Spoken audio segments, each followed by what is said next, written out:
Hello everyone, wherever you are around the world, welcome to one of the most important and great moments of the Magic year. Without further ado, I'd like to hand you over to the Pro Tour historian Brian David Marshall for the honor and duty of announcing the 2014 class of the Magic the Gathering Pro Tour Hall of Fame BDM. Absolutely. So this year's class of the Hall of Fame is going to feature three players. Three players reached the 40% threshold from the committee to get into the Hall of Fame. They appeared on 40% of the ballots, and I'm going to read them in reverse order. So, Pro Tour Yokohama champion Guillaume Wafatapa will be inducted into the Hall of Fame in Hawaii. It's the site of his first Pro Tour top 16 and his first day two, all the way back in the mid-2000s. So congratulations to Guillaume Wafatapa. 5 Pro Tour top 8s, 7 Grand Prix top 8s, a Pro Tour champion. One of the great deck designers and control players in the history of the game. Okay, we'll come back to him in a moment. Now let's see who is the second member of the Hall of Fame. The second member of this year's class of the Hall of Fame is, well, really the opposite of Guillaume Wafatapa. He is probably one of the most players associated with aggro decks in the history of the Pro Tour, and it is Paul Rietzl. Paul Rietzl is inducted into the Pro Tour Hall of Fame this year. Pro Tour Amsterdam champion, 4-time Pro Tour top 8 competitor, and just one of the great players of this game. So I'm really excited that he will be enshrined in the Hall this year. I've known him since he was proverbial small child. So Guillaume Wafatapa, Paul Rietzl, and who led the voting for this year's class for the Hall of Fame? It is world champion and world team champion Makihito Mahara from Japan. He is the third member of this year's Hall of Fame class. Just, very exciting. I know you're a big fan of watching Mahara during that Worlds in Paris. Yeah, I'm a fan of all three of them. I tell you what, yes, absolutely. Why don't we get to the voting? Let's see how Sure. it all panned out. We know that 3 are in, but we'll get a look now, if we can, at who else was in contention. So we'll show that to you right now. Makihito Mahara there leads the voting on 86.8%, Rietzl 72.5%, Guillaume Wafatapa at 61%. All soundly, it's like almost as close to a consensus as we've seen from voters going into a Hall of Fame induction. Yes, Guillaume in third, almost double the fourth placed. And then the rest of the top 10, you see Willie Adel, Justin Gary, Shota Yasuoka, Martin Yuza from Japan, Tsuyoshi Ikeda, the Pro Tour Honolulu 2006 champion Mark Herberholz, and Tomoharu Saito as he continues his bid to get back into the Hall of Fame conversation. BDM, of the 4 through 10 there, who stands out to you? Do you think any of them will feel especially disappointed not to be in? I think Willie, has got to feel, a little good and disappointed. Good to be that close, disappointed. That comes on the heels of him getting a couple more finishes. Mm-hmm. But he's close, and he's certainly going to be in the conversation for next year. I think that thing that really stands out to me there is Shota Yasuoka in 6th place. Right. Who got more than 20% of the vote with only 1 Pro Tour top 8. Arguably the statistic we talk the most about. He breaks the rules, doesn't he? He does. He absolutely does. Again, one of the great deck designers. A player with, I believe the term is umpteen, top 16 and top 32 finishes. Right. Right. Someone who's just constantly putting up big numbers, and to see him there, it's very interesting to me because it does mean people are looking past just top 8s when they're considering their votes. They'll be voting for Adam Koska next because he finished 9th twice. All right. That's like 2 top 8s. Why don't we look in a little bit more detail at the careers of our 3 Hall of Famers? And we begin with Guillaume Wafatapa of France.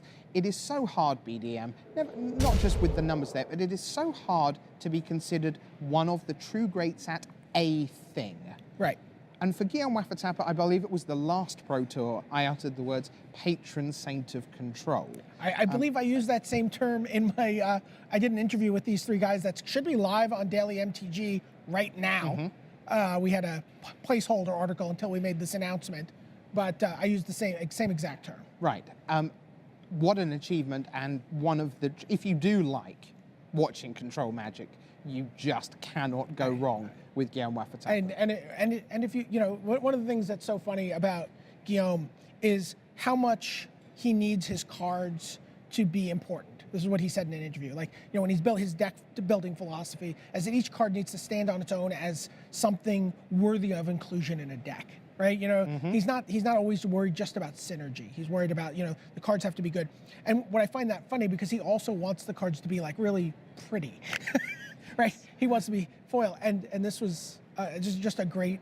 So his first Pro Tour, he was hoping to make day 2. He doesn't make day 2, and to add a little salt into that wound, he got a game loss for being late to a round while he was busy trying to trade for some Chinese absorbs.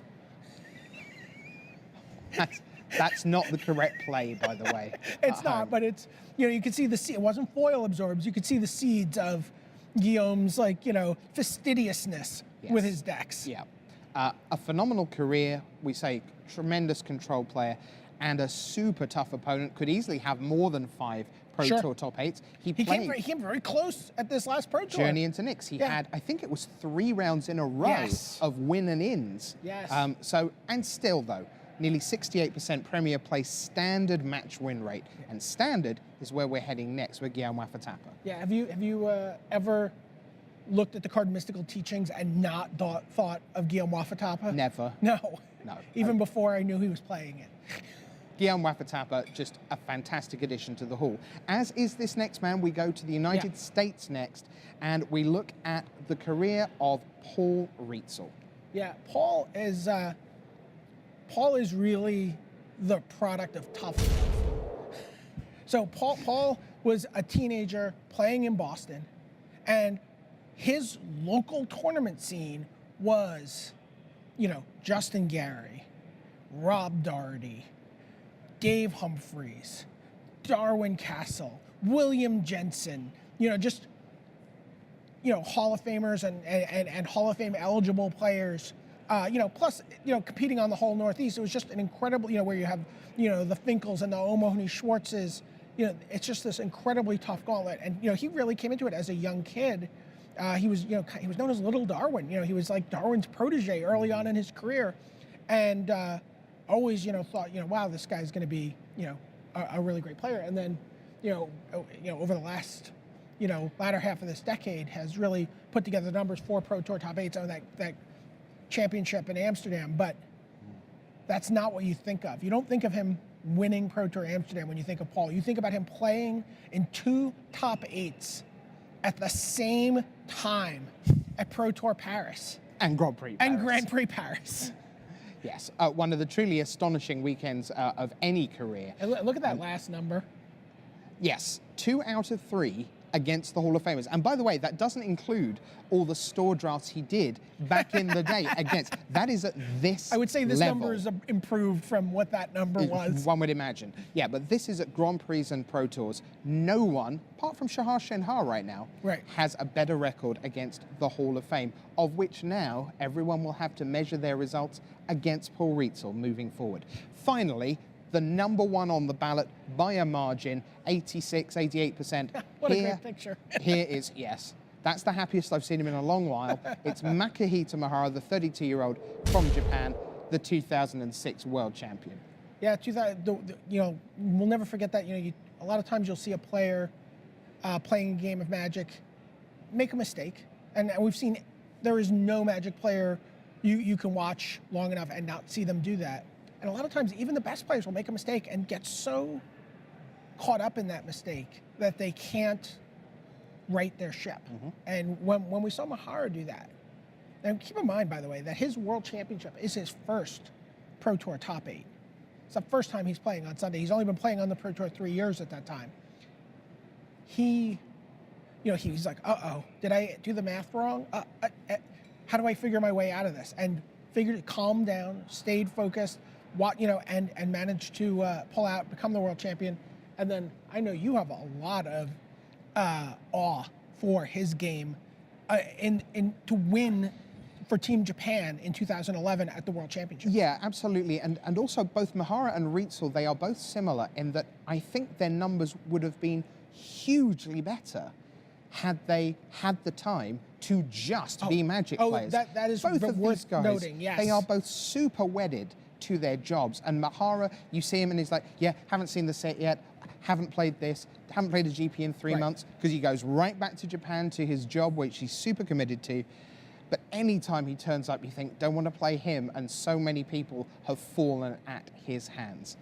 Ladies and gentlemen, it's been a great year. We have 3 new members of the Hall of Fame: Guillaume Wafatapa, Paul Ritzel, and Makahita Mihara. And they will be inducted at Pro Tour Khans of Tarkir to start the next season. So there you see the 3 of them. Congratulations to your class of the Magic Pro Tour Hall of Fame for 2000.